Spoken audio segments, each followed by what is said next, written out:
Conjugare, Centro Português de Apoio à Pesquisa Científica e à Cultura. Acreditamos que as ciências e as artes mudam o mundo. O conhecimento transforma, e isso nos motiva. Sexto ciclo ibero-americano de diálogos contemporâneos com o tema História, Poder e Sociedade.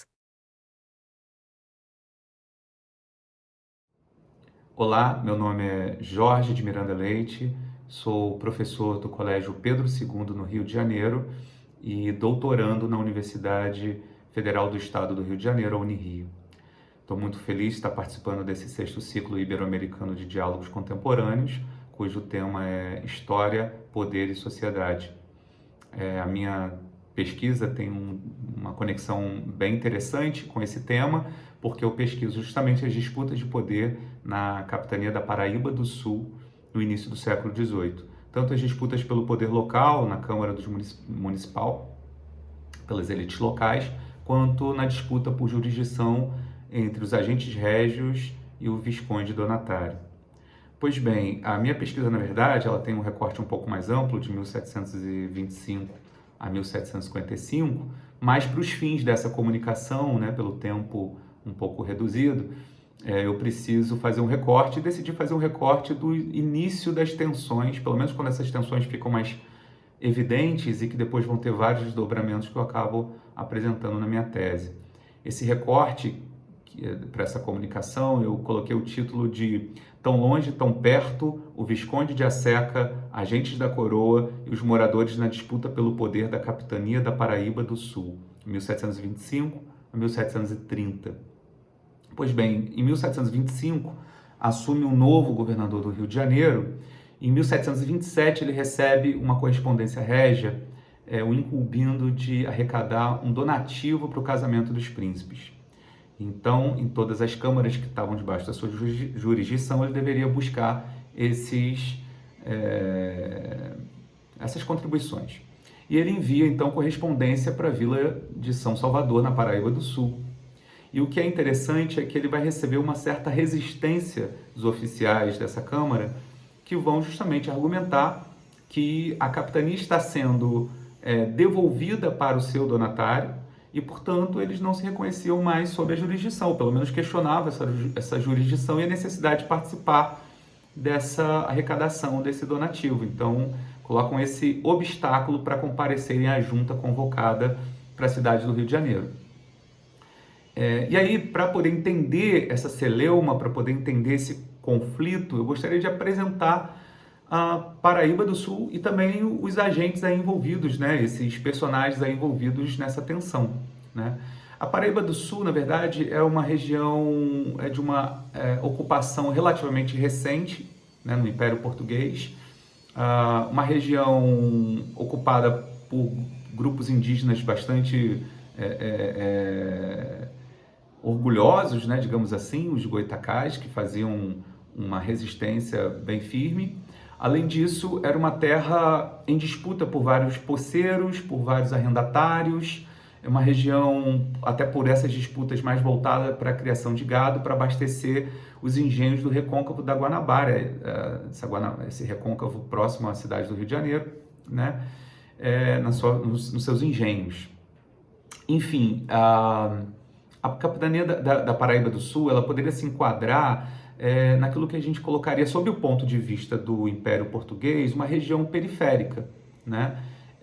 Porque não era um grande centro político como Salvador e como o Rio de Janeiro estava se tornando, né, no Império, e também não se tratava de uma região de grande atrativo econômico naquele momento, porque não produzia nem o açúcar e nem era uma região mineradora como a região das Minas Gerais, que estava sendo explorada desde o final do século XVII, né? Mas esses conflitos ali, eles trazem algo interessante, porque se tratava de uma das últimas capitanias privadas na América Portuguesa, né? Enfim, eu gostaria de apresentar agora, então, quem era esse capitão donatarial, quem era esse Visconde de Asseca, e esses outros personagens vão começar a aparecer agora nessa minha narrativa.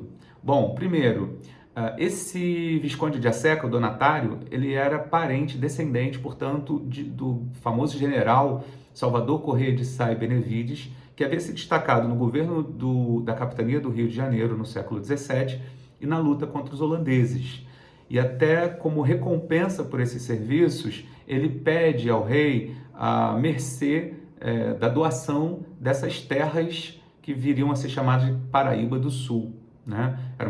Como eu falei, era uma região um pouco habitada, onde ele já estava lançando os seus olhares de ambição enquanto ele era governador do Rio de Janeiro. Ele faz esse pedido. O pedido vai ser aceito e a mercê é concedida em 1674, além dessa doação ser feita para os seus herdeiros, né, dessa nova capitania da Paraíba do Sul, também foi dado o título de Visconde de Aseca para o seu filho primogênito, né? Em 1677, cumprindo inclusive uma das cláusulas dessa doação, uma das obrigações, vão ser fundadas 2 vilas nessa nova capitania, entre elas a principal, que era a Vila de São Salvador. Esses donatários, eles governavam à distância, eram absenteístas, utilizavam seus procuradores para governar, e nesses primeiros anos, digamos que não houve nenhum grande atrito, embora a presença desse donatário sempre tenha mexido ali com os interesses daqueles que já estavam por ali explorando aquelas terras de alguma maneira, né? Acontece que em 1709, o terceiro Visconde de Aseca, Diogo Corrêa de Sá e Benevides, ele se desinteressa ainda mais por essas suas possessões na América Portuguesa, e ele entra numa negociação com um homem chamado Duarte Teixeira Chaves, o prior de Chaves, negociando não somente a capitania da Paraíba do Sul, como alguns outros bens e postos que ele possuía na América Portuguesa, né? Agora, o negócio envolvendo a capitania tinha várias fragilidades. Uma delas porque carecia ainda da confirmação da doação, não era simplesmente passado de forma hereditária e pronto, precisava ter essa confirmação, né? E não havia ainda. Outro motivo é que para poder fazer algum tipo de negócio desse, teria que ter a permissão régia, também não havia essa permissão. E nem mesmo a aquiescência da esposa do Visconde foi dada. Mas mesmo com todas essas fragilidades, o Duarte Teixeira Chaves vem para o Brasil. No Rio de Janeiro ele vai conseguir que o governador local, que era seu parente, chancelasse o seu documento, e ele se apresenta na Vila de São Salvador, na Paraíba do Sul, e toma posse. Os oficiais camarários dão posse a ele normalmente e tal. E aí a gente já tem então o segundo personagem, né? O primeiro personagem é o Visconde de Aseca, já mencionei a sua origem. E agora a gente tem esse outro personagem dessa querela, que é o comprador, Duarte Teixeira Chaves, o prior de Chaves. E agora a gente vai ter também o papel dos moradores, porque os moradores ali eles vão sofrer esse impacto, porque esse comprador, o prior de Chaves, ele chega negociando várias terras do Visconde, que antes pertenciam ao Visconde, né, que ele tinha comprado. Ele negocia essas terras na capitania, ele vai destituir o então capitão-mor e vai colocar um novo capitão-mor de uma família importante da região chamado Domingos Álvares Peçanha, para o qual ele também vai vender terras que antes eram do Visconde e para serem pagas depois, em parcelas. Ele também vai destituir vários oficiais e constituir novos oficiais na região. Ele também vai desfazer arrendamentos anteriores e conceder novos arrendamentos. Então, dá para a gente perceber pessoas que foram agraciadas e pessoas que foram prejudicadas por esse novo momento. Essas pessoas prejudicadas vão procurar o ouvidor da cidade do Rio de Janeiro, que por sua vez vai levar essas queixas até o Conselho Ultramarino e a presença do próprio rei. Bom, o Conselho Ultramarino e o rei acham que a presença do Duarte Teixeira Chaves é perniciosa para a Paraíba do Sul e mandam que ele se apresente em Lisboa para prestar esclarecimentos e também sequestram a capitania. A capitania, então, deixa de estar na tutela tanto de Duarte Teixeira Chaves quanto do próprio Visconde, passa a estar sob a tutela da coroa, que vai dar a jurisdição para a cidade do Rio de Janeiro, para a capitania do Rio de Janeiro. Então, aí você já entende por que o governador do Rio de Janeiro, em 1727, ele quer cobrar também o donativo da Câmara da Vila de São Salvador, na Paraíba do Sul, né? Pois bem, enquanto isso em Portugal, em Lisboa, no Reino, enfim, Tanto o Visconde, já sabedor de todos desses desdobramentos, quanto o próprio Duarte Teixeira Chaves tentam correr atrás do prejuízo, usar suas redes de influência para, enfim, reaverem a capitania.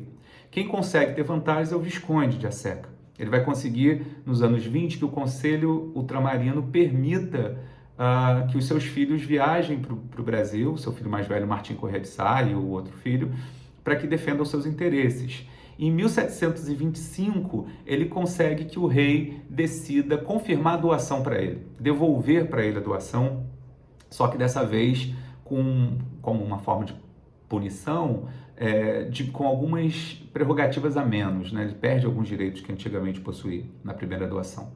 Bom, de posse depois desse documento, o documento é expedido em 1727 somente, né? O filho do Visconde de Aseca, Martim Corrêa de Sá, ele vai então partir para a vila de São Salvador para tomar posse. Ele toma posse em nome do seu pai como procurador de seu pai, né? A Câmara lhe entrega a posse.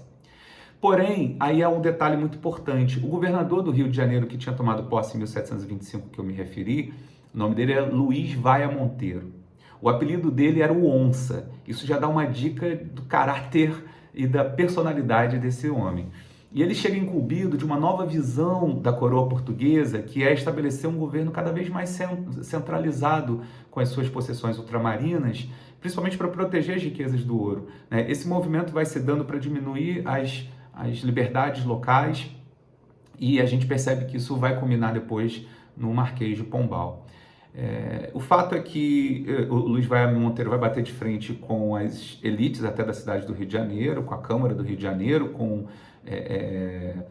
religiosos, enfim, isso não vai parar por aí. E aí a Paraíba do Sul também é foco dessa sua disputa por jurisdição. Só que tem um elemento aqui fundamental para entender um calcanhar de Aquiles desse governador tão impetuoso. Ele é tio de Duarte Teixeira Chaves. Então ele vai ser acusado de estar defendendo os interesses do seu tio em oposição ao Visconde. O Visconde ele vai, de certa maneira, dar apoio para a Câmara, né? Primeiro ele diz até, olha, vamos participar do tributo, da contribuição, eu quero, enfim, prestar homenagem ao rei, servir ao rei, mas quero mostrar a importância como vassalo para ele, mas eu tenho o direito de ser o representante do meu pai aqui, porque recebemos essa carta de posse, e não respeitar essa carta seria como desrespeitar o próprio rei que deu essa prerrogativa. Só que fica uma disputa pelo seguinte, porque ao mesmo tempo o rei quer arrecadar também dali. Então ambos vão escrever para o rei, tanto a Câmara de São Salvador quanto o Luiz Vaia Monteiro, um se queixando do outro. E no final das contas, o rei vai dar um parecer favorável para Luiz Vaia Monteiro, dizendo que era para ele, sim, colocar limites nas jurisdições do Martim Corrêa de Sá, que até aquele momento não tinha prestado o cerimonial de homenagem, como se dizia, para poder chegar ao cargo.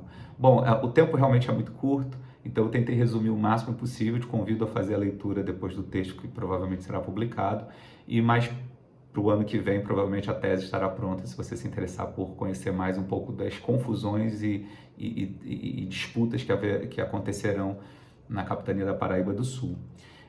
Eu vou ler aqui rapidinho uma conclusão para essa apresentação, só para ficar mais fechado, e eu vou ler o seguinte, olha, na conclusão. O jogo político na Paraíba do Sul, uma região por certo ponto de vista de menor interesse, pode servir como um microcosmo dessas disputas pelo poder. Sem dúvida, havia grupos locais interessados em se estabelecerem como elite da terra e gozarem dos benefícios e estatutos que essas posições poderiam conferir. Para lograr êxito, esses homens fundaram redes de relações e apoio entre si e com aqueles que demonstrassem capacidade para ajudá-los em seus objetivos, seja o donatário, o governador do Rio de Janeiro ou o próprio prior de Chaves. Todavia, a situação movediça vivida na região levaria a uma imensa dificuldade de se criar qualquer estabilidade. Essa pesquisa ainda continuará examinando os vários desdobramentos dessa disputa por poder na Paraíba do Sul, que ainda experimentaria várias reviravoltas, inclusive uma revolta em 1748 e a compra por parte da coroa desta, que foi uma das últimas capitanias privadas da América Portuguesa. Muito obrigado. Realização, Conjugare, Centro Português de Apoio à Pesquisa Científica e à Cultura. Inscreva-se no canal, comente, curta e compartilhe. Obrigado por assistir.